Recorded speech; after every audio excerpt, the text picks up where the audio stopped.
Zealots, thank you for your love and support. I appreciate you all. After the 48 hours that the United States President Donald Trump has given to Iran, the breaking news today in the escalating conflict between the United States and Iran. We are witnessing a war of words that is shaping the global economy. President Donald Trump has just announced a 5-day postponement of military strikes. Why? Because he said within 48 hours he was going to strike, claiming that secret productive talks are happening behind the scene. But Iran is firing back, claiming it's fake news, designed to manipulate the world's oil market. Who is telling the truth? Today, we break down the denials from the Speaker of the Iranian Parliament and the Foreign Minister, and why Al Jazeera is reporting that this might be a tactical game for time. Late Monday, March 23, 2026, President Trump took to Truth Social and spoke with reporters, claiming a massive breakthrough.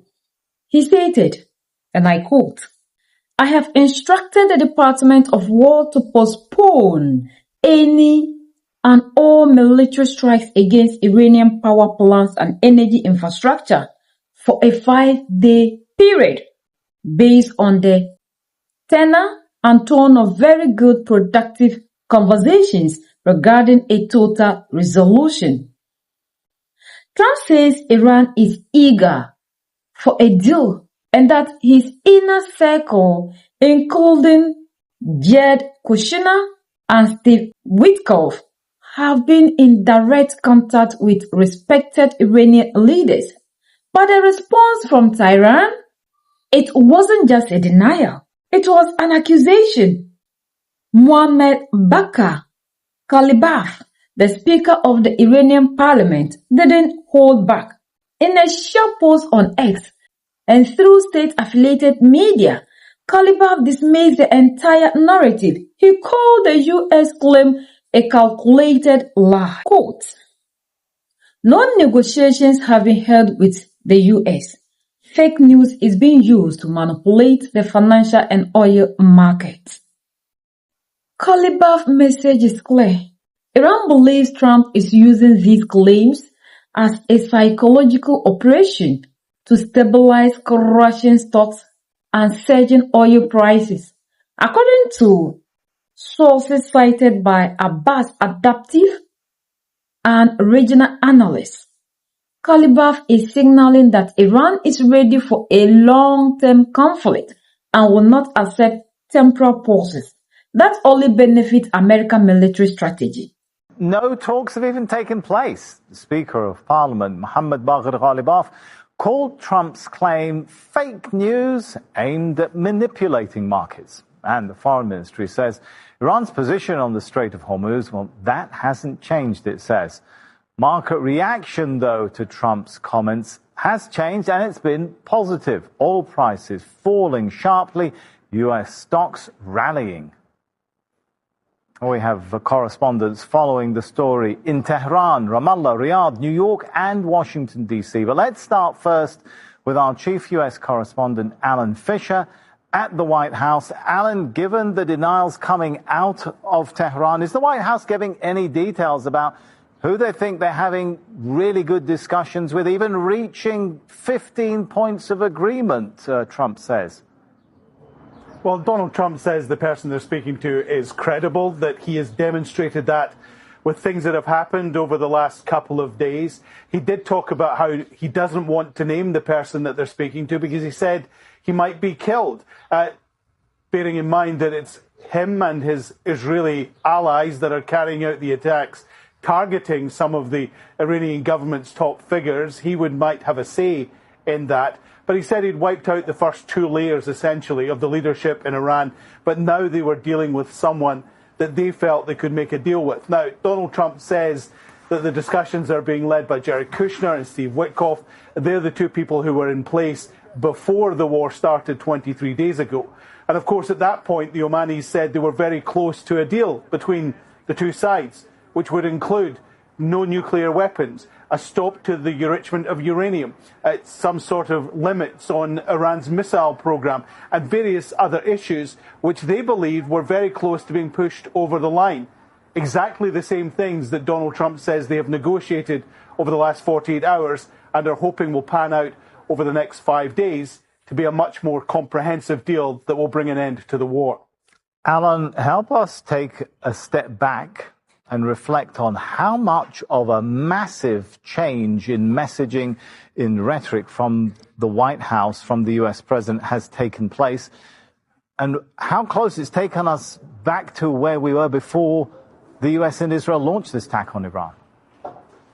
Well, let's talk about the last 72 hours. I mean, you'd be forgiven for feeling a bit of whiplash. On Friday evening, Donald Trump said the Iranians were looking for a deal. He was not about to give them one. There was talk at that point that there were some discussions, that something was going on, but the Israelis had called the White House and said, don't make a deal. Then on Saturday, we got news from Donald Trump on his Truth Social posting that unless Iran opened up the Strait of Hormuz within 48 hours, then they would bomb all their power plants, starting with the biggest one. They would, in Donald Trump's words, obliterate them. That seemed to be a really belligerent tone from the White House, that the situation was going to get much worse. But people pointed out that what Donald Trump was also talking about is a war crime under the Geneva Conventions. It is wrong to target civilian infrastructure in that way. And then we wake up on Monday to Donald Trump announcing that he thinks he has perhaps the basis of a deal. Now, he's saying he's not 100% confident, he's not guaranteeing it, but he thinks there is a very good chance that there could be a deal. Now, he's talking about a delay of 5 days to let this play out. That will allow him to get the Marines who are on their way to the region in place. But also we know that Donald Trump's deadlines tend to be a bit elastic, a bit movable. So what we're looking at is maybe not what happens in the next 2 or 3 days, but the next statement or the next two statements that we get from Donald Trump and the White House. Just hours before we started this interview, Donald Trump posted on his Truth Social website that Iranian negotiators, he called you strange, and he said you are begging for a deal with the US. Is he telling the truth? Tell me, how you can really believe this diplomacy? Basically, is there any diplomacy in this administration? They have betrayed diplomacy 2 times for the past 9 months. So I think it would be really insane for anyone to take what they say prima facie as believable. We cannot simply ignore the bitter experiences we had the past 9 months of negotiations with the United States. And again, please, I should remind your audience that we had a deal with the United States in 2015. Yes. But 3 years later, they withdrew from the deal unilaterally for no reason. And then we tried so many times to reinvigorate that deal. Every time they moved the goalposts, they betrayed diplomacy. So that's their fault. Going forward, would you prefer to negotiate with the Vice President over Kushner and Witkoff? I can tell you that the Iranians didn't have a good experience with those envoys. I think it's a sure thing. The Iranians cannot trust those who agreed to have another round of negotiations on Monday, and then just 2 days before that, they launched an aggressive war against Iran. It's not just the parliament. Iran Foreign Minister Abbas Araghchi has also stepped into the fray. Speaking to Al Jazeera, an international outlet, Araghchi reiterated that there is no reason to talk to the Americans. Quote, "We have never asked for a ceasefire, and we have never asked even for negotiation. There is no good experience talking with Americans. They decided to attack us while we were already talking. So there's no need for us to continue to be in talks with people who backstab us." He claimed the US is looking for a way to save face after realizing that Striking Iran's power plant will lead to a total destruction of energy infrastructure across the entire Gulf, affecting U.S. allies just as much as Iran. So why the lie? According to Al Jazeera, the global economy is at a breaking point, with the Strait of Hormuz partially blocked. A fifth of the world's oil is trapped. Trump's announcement of a ceasefire immediately caused oil prices to jolt and then dip as markets hope for peace. But Tehran argues that this is exactly the goal. Trump is looking for time to calm the American public, 74% of whom oppose ground troops. Time to keep the oil market from hitting $200 per barrel.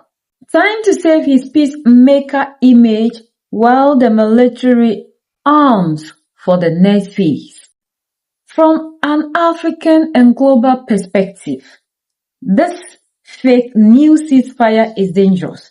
It creates a false sense of security while the underlying genocide in places like Sudan, fueled by the same regional players, continues unabated. If Kalibaf and Arakchi are right, and there are no talks, then the 48 hours ultimatum has simply been rebranded as a 5-day delay. The world is watching the clock. If no deal appears in the 5 days, we are looking at obliteration of power grids and global energy collapse. This is so important to us in Africa for a reason. Because if our brothers and sisters in Sudan are resources or rest. So as Africans, one thing that we need to learn from in the war that is happening currently is that unity is all that matters. Iranians are able to fight against these people because they are united.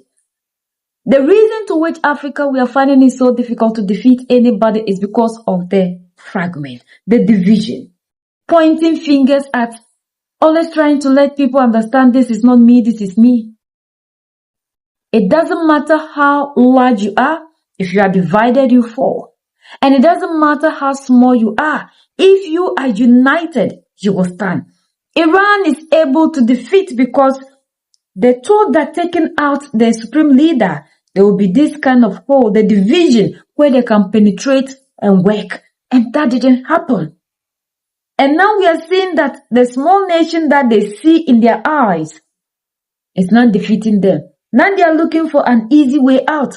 Iranians are saying they have never, from the onset, they said they will never talk to them. They don't want a ceasefire. They don't want to live to fight another day. They just want to end everything once and for all. But we've seen that these people who are saying one time it is an hour what, they have defeated them, they are out of ammunition, they are out of this, are the same ones coming out with press conferences, with tweets and other things. You hardly hear Iran coming out to say anything. And Iran continuously deny that they are not ready to talk to them, and they will continue, and they will not allow them to have time to refill themselves, because it's like the last time Iranians talked, they said now all their things are exhausted. So they need time in order to, you understand, then come back. And they said as for this time, they will not give, because when you are at this point in time, you don't need to give another man the chance to breathe, because when you do that, the person will gain strength. You understand? That is what Iran is fighting against. Unity is the only thing that will save us in Africa. United we stand, divided we fall, and united we keep standing forever and ever. The greatest enemy of the African is mental slavery. So let's decolonize ourselves from mental slavery. Let's keep sharing to educate our brothers and sisters. Together we'll make Africa great for ourselves and the next generations that are going to come. So that's the latest around the world, Middle East, and in Iran.